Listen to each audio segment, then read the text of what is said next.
Ladies and gentlemen, please help me welcome to the stage the man, the myth, the legend, Roger Goodell. Let those boots flow.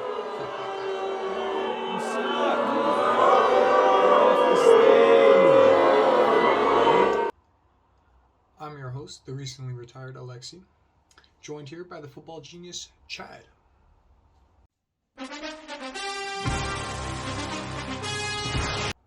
And the stat king himself, Shaquille O'Neal.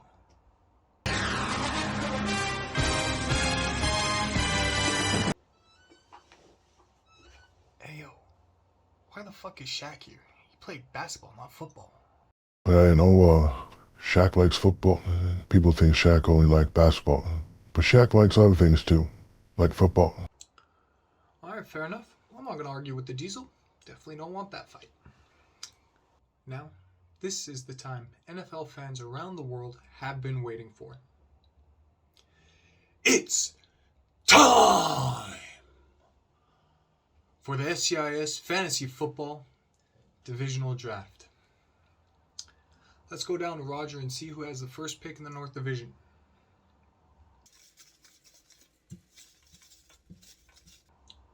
Now the first pick is in, and it is Matthias. Whoa, you guy got picked first. Crazy. Yeah, the fresh meat Matthias with the first spot in the North Division and the first pick in the draft as well. He joins us as a first-year manager, but don't be fooled.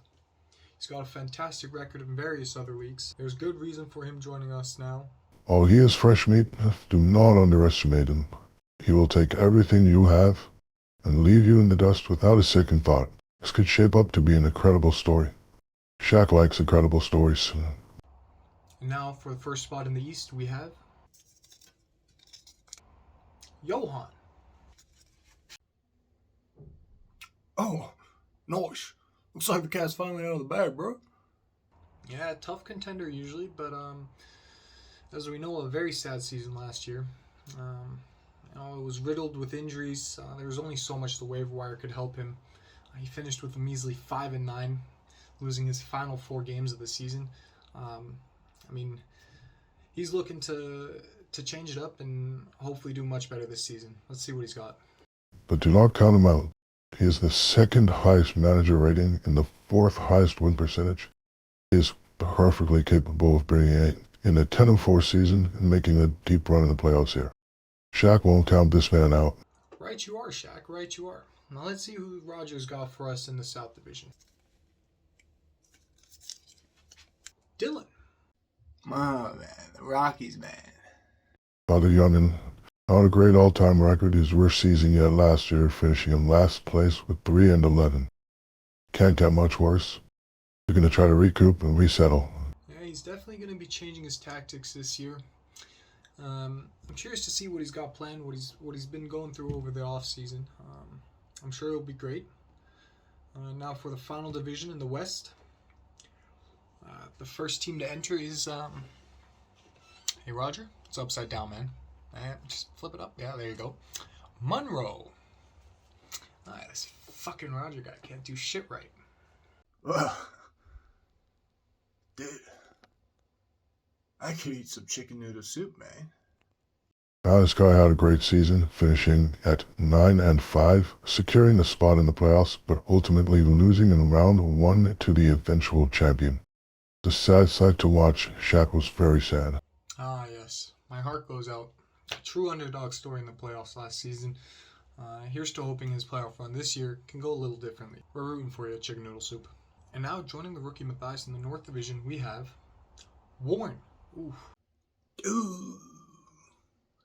That's tough, dude. That's tough. Yeah. Yeah, it's going to be a tough one for the newcomer.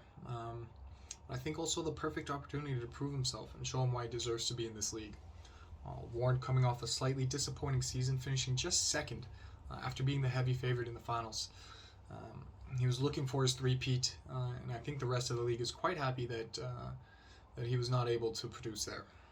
The league better be prepared, because the New York Lightning will bring their A-game. They have for the past 12 years, and it shows. He has the highest win percentage, the highest manager rating, and the most championships. Shaq ain't scared of many people. He's different. Yeah, Shaq, not to mention he's won a trophy in 9 of the last 12 seasons. He's been to the finals in 6 straight years. Alrighty. Next up, joining Johan in the East, we have Pierre. That's a sick matchup, bro.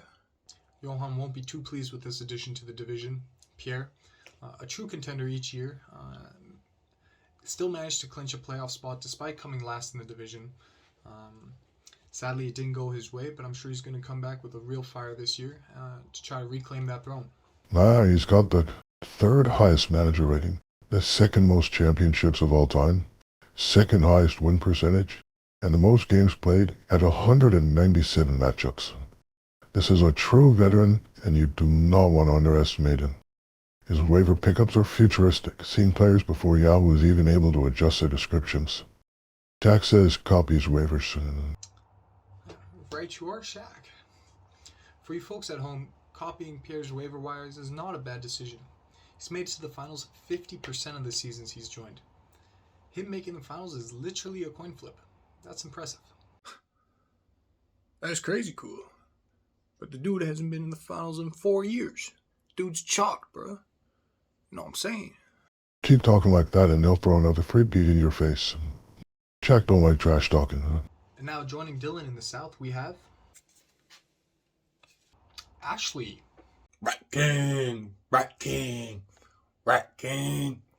And you know, this manager finished 5-9.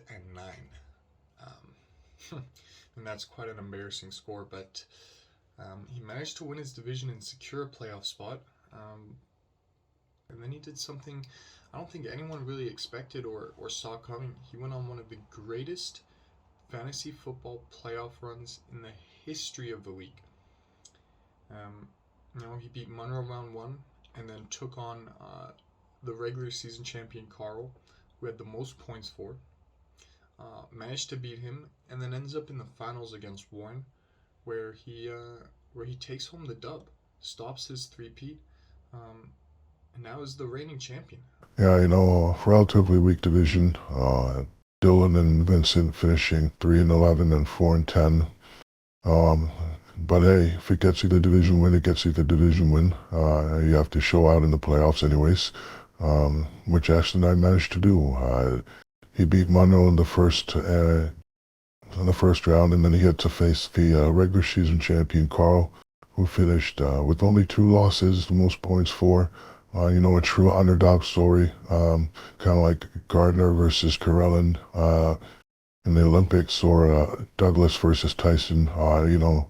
Just stuff no one expected. And he manages to take home the dub and go to the finals to face Warren, who's coming off back-to-back championships, 4 of the last 5 championships, and he manages to wipe the floor with them.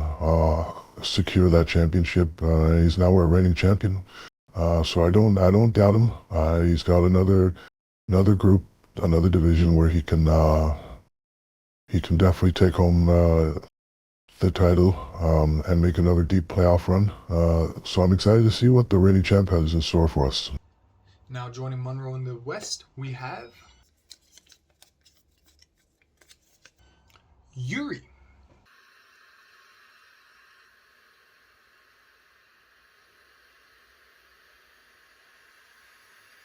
Well, disregard that. Here's a guy who finished last season nicely at 8-6, but still managed to miss the playoffs. Just goes to show how tough this league is, huh? You could have a winning record and still not make it. It's tough out here. Yeah, he's just 1 win shy of having a .500 all-time record.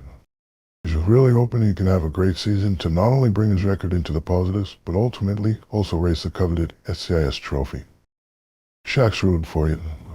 Yeah, he's had his ups and downs, but his downs being pretty fucking low, but his highs been pretty alright.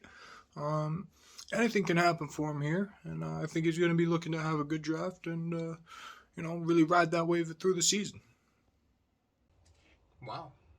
An actual useful insight from the kid. All right. Next up, joining Matthias and Warren, we have Earl. Earl the Pearl. True veteran, the fourth highest win percentage and the second most amount of games played. He's one of the OGs of the league going back to 2011, winning the inaugural season. He'll go down in the history books. But then to come back and win it again, back to back, and that's special. Special like Shaq. Yep. He's definitely had a fairly good season last year, just barely missing out on the playoffs.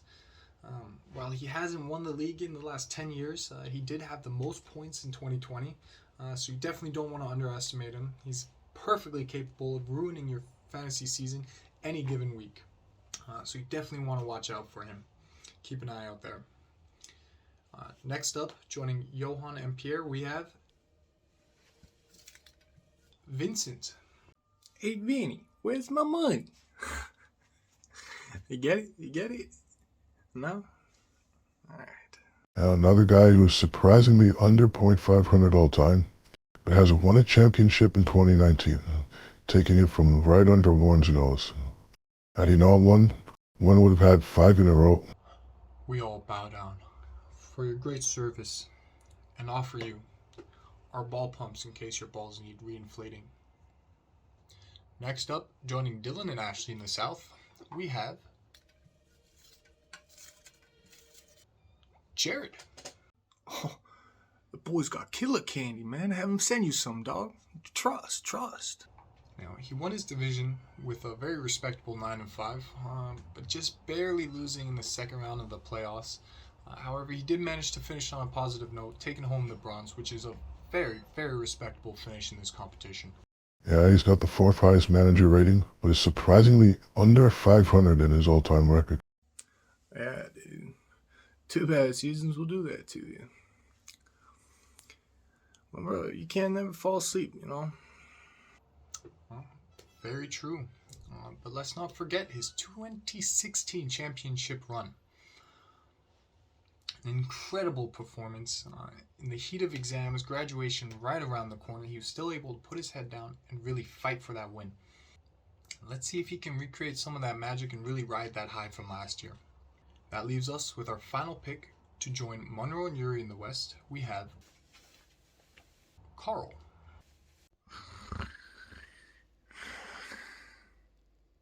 Guess you can't fall asleep, Chad. Frat boy can't hang, huh? Disrespectful falling asleep before the end of the ceremony. Shaq will speak with Chad later. One of the 4 OGs, been in this league since its starting in 2011. He had his best season last year, finishing 12-2, but an unlucky playoff run. You know, that playoff bye just really got to his players, I think. Let's see what he can do this year. While the all-time record isn't very pretty to look at, this comes from 2 horrendous years. Let's not bring up 2017. He's always a dark force, quiet, sitting in the back, waiting for his moment to pounce and destroy your season. I'm excited to see what he can follow up with this year. Wow, this is going to be a very interesting season. The divisions are set, the players have been drafted, and it's anyone's game at this point. While some players do have a better all-time standing, it really is anyone's game. All the managers in this league have shown and proven that they are capable and worthy of lifting this pristine trophy. And let me tell you, I'm very excited to see who that will be. I'll be watching along from the sidelines and cheering for everyone, just for good competition, you know. Very interesting divisions. North is probably the toughest one, with a combined 6 championships, 387 games played. Matthias has a tough battle ahead of him. The East, another tough division, a combined 4 championships among them. Really anyone to win there. In the South, we have the best and the worst from last season. Zlatan, who was 3-11, and our reigning champion, Ashley. Along with them, we have Jared, who's had a better overall throughout the last couple seasons. So really, it's anyone's division here. Finally, the West, the sleeper division, all have deadly capabilities, but only one will take the division trophy home. Shaq's excited. Shaq's very excited. What a season it will be. Very interesting divisions, completely action-packed.